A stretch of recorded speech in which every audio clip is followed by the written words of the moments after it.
اللهم صل وسلم وبارك على سيدنا محمد وعلى آله وصحبه أجمعين. حبايب قلبي الغاليين، وحشتوني. النهارده فيديو جديد وروتين جديد وفلوج وجولة وحاجات كده كتير مع بعض هنعيشها مع بعض. ما عملناش يوم كده، يوم خفيف لطيف كده ظريف مع بعض من زمان. يلا بس كده حطوا اللايك للفيديو، كومنت جميل، واشتركي لو اول مره تشوفيني علشان عارفه ان انت هتحبيني.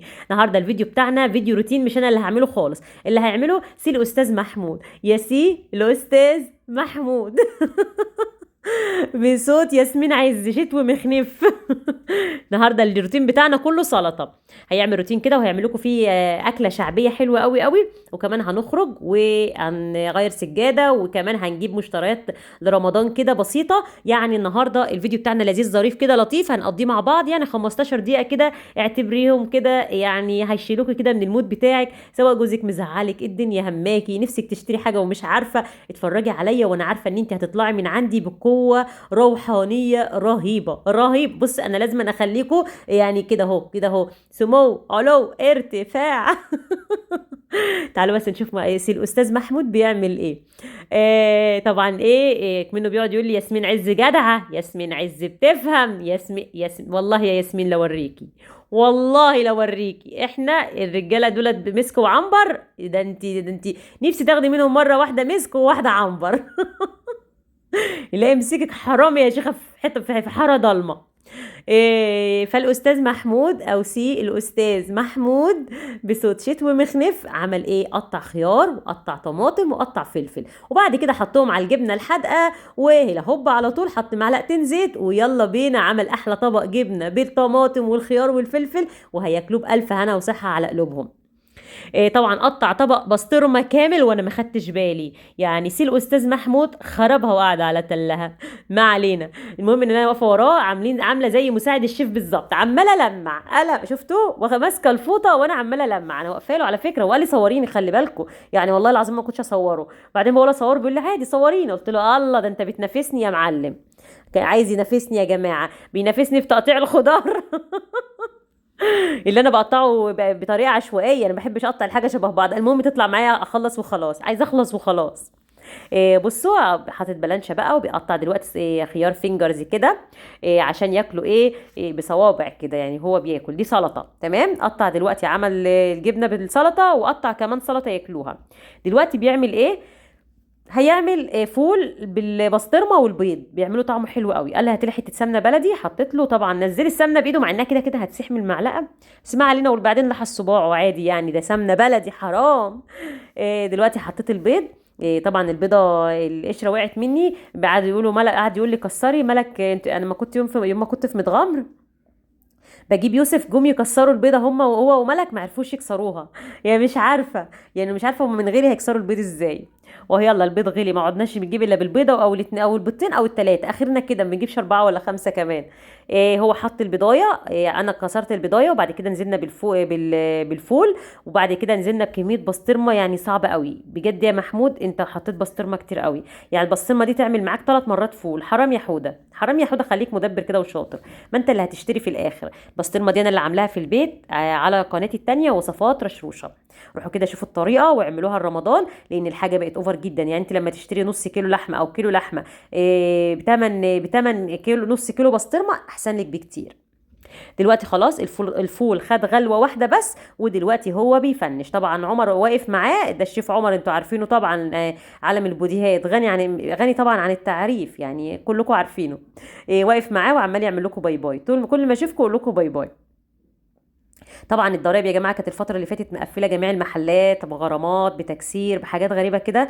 فجوزي جه هو اللي عمل الاكل في الوقت ده. طبعا كان عايز يغسل المواعين، قلت له كتر خيرك يا ابو حنفي، كتر خيرك كتر خيرك. انا هحط لكم الزيت على الجبنه القريش والزعتر، ويلا انتوا كده روحوا زي الشطار اقعدوا كلوا، وانا هشطب المطبخ. مش هنمشي من البيت الا ما نخلي المطبخ زي الفل. بدوق انا بقى، شفتوا انا بحب ادوق، انا بدوق بالمعلقه دلوقتي. هدوق على فكره الفول بالبسطرمه عجبني قوي بجد، والله العظيم. انا من زمان يعني ازاي فول بالبسطرمه ما احبوش، بس ما عمله بالطريقه بتاعته دي طعمها حلو قوي، حلو قوي قوي قوي قوي. انا عملت لهم على فكره بعدها بكام يوم، طالع طعمه حلو برضو. بس صراحه ما حطيتش كميه البسطرمه الكتير دي، حطيت شريحتين بس. ما هي البسطرمه غاليه، انا عماله انقي البسطرمه، خلي بالكم طعمها جميل جميل جميل، تحفه يا جماعه بجد. وده كان الغدا بتاعهم، مش فطار، غدا. او يعني ايه، فطار الساعه، كنا الساعه 2 كده. قشطه بالمربى وجبنه قريش وفول بالبسطرمه وجبنه حدق وشويه خضار. كلوا كده، وبالليل نبقى نجيب سندوتشات او اي حاجه. بعد ما اكلنا خلاص، نظفت المطبخ وغسلت المواعين وظبطت الدنيا وخليت الدنيا بربرق اهي بربرق.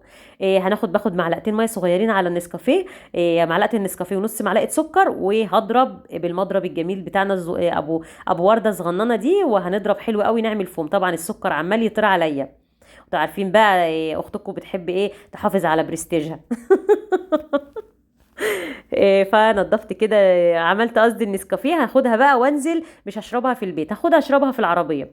والله كنت خارجه يوم تاني برضو عملتها، خدتها شربتها في العربيه، مع اني مش بشرب الحاجه سخنه، بس الجو برد فبتبرد معايا بسرعه.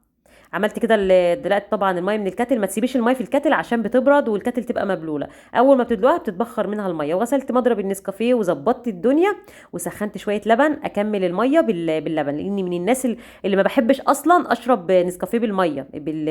بحب احط له شويه لبن.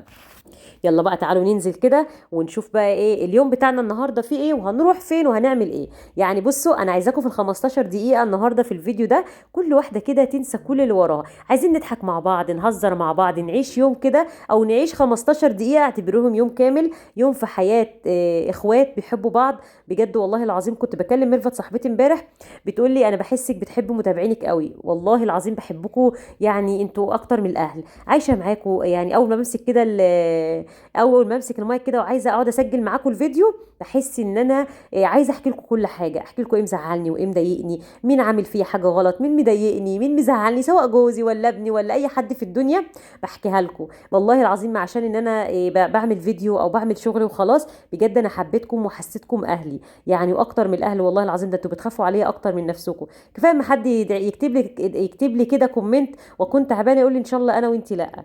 الهي يا رب يبارك لكم في حياتكم ويرزقكم الستر والصحه وراحه البال يا رب، ما يحرمنيش منكم ابدا العمر كله.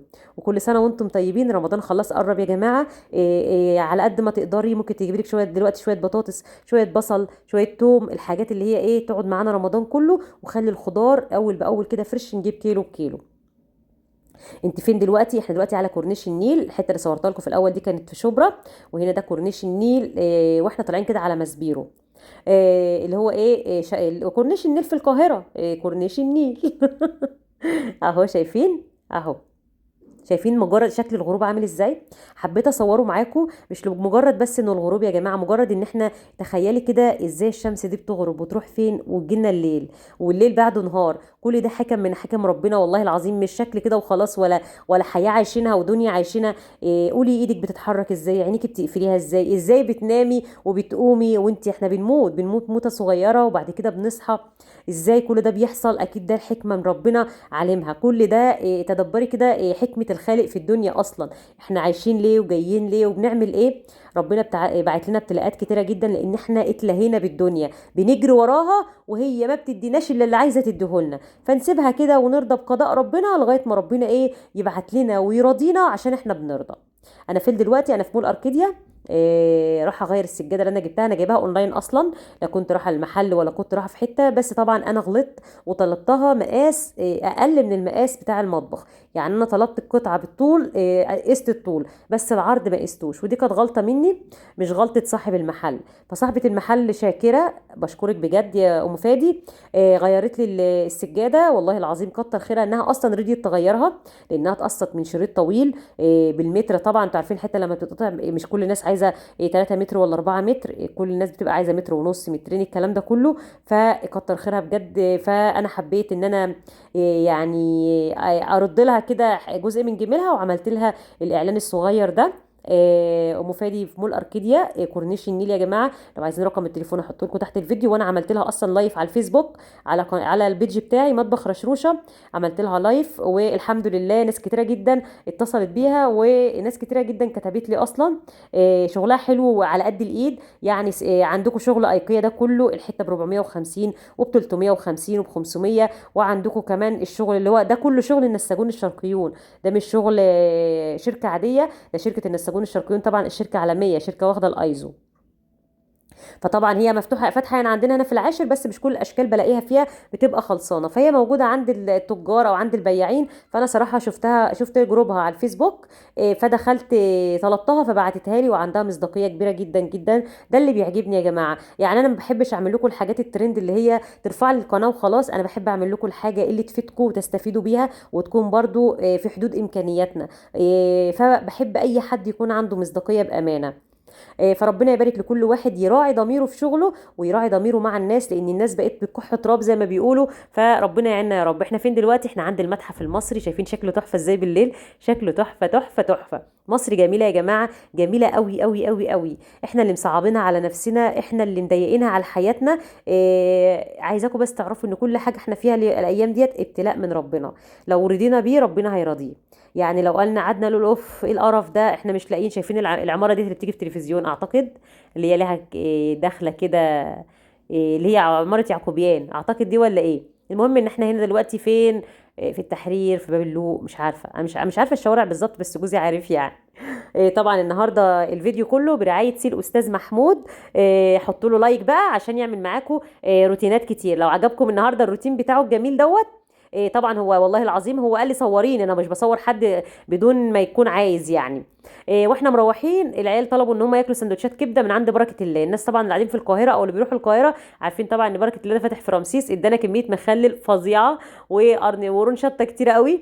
طبعا اخدت المخلل دوت ما اتاكلش، حطه في برطمان وحطيت عليه ترشي من اللي انا جايباه من السوبر ماركت وقلبته على بعضه كده. ما رميتهوش. ده كيلو الترشي بقى ب 50 جنيه. هو انا اترعبت ليه؟ في حاجه وقعت في الباركن رعبتني. سترك يا رب. جينا بقى من بره. عدينا صراحه. كان هقول لكم الحقيقه، كان جوزي ليه نقط. كان جايب مشتريات. فكان ليه نقط في سبينس تمام. فانا رحت لقينا 400 جنيه صراحه في النقط. فالعيال كانوا عايزين يجيبوا شوكولاته ومش عارفه وحاجات كده.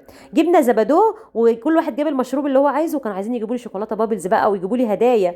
ويوسف كان عايز يجيب مش عارفه ايه. قلت له بقول لك ايه؟ بيقول لي انا معايا 400 جنيه. قلت له طب بقول لك ايه، بدل ما اروح اخد منك واروح اجيب الحاجات اللي انا عايزاها رمضان، جبت لفه ورقه قمر الدين 75 جنيه. وجبت ربع كيلو جوزة الهند. كان ما عندهمش جوزة الهند ناعم. جوزة الهند ضوافر. الربع كيلو تقريبا بحاجه والله ما انا عارفه بكام يا جماعه.